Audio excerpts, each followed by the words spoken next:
Hi, my name is Krishna, and I'm a researcher at the National Institutes of Health.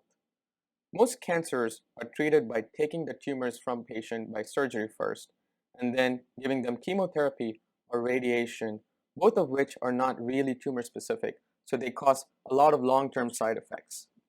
But what if you could use your own immune system to protect our body from cancer? This approach, called immunotherapy, is the focus of my research at the NIH.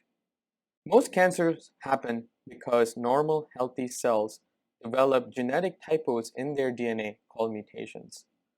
While mutations give cancer cells their ability to spread like wildfire throughout the body, the same mutations can also be their biggest Achilles heel.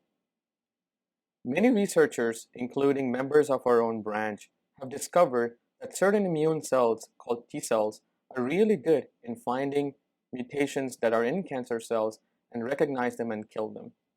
But often in patients, we do not find many of these cancer-killing T cells, and the tumors also find ways to hide from these T cells.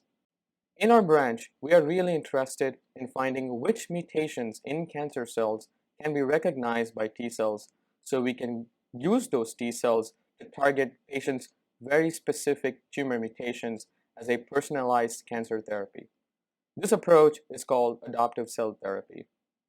To do this, we first take patients' tumor DNA and compare it to their normal DNA, so we identify specific mutations in their tumors. Once we find the mutations in their tumor cells, we sift through patients' T cells from the blood or the tumor to identify those small number of T cells that can recognize these mutations and kill those cancer cells. We then grow them into large numbers in the lab and give it back to them.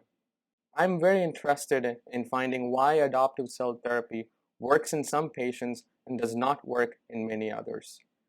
Understanding the differences between what we did right and what we did wrong can help us develop better cancer treatments so we can ultimately save more lives.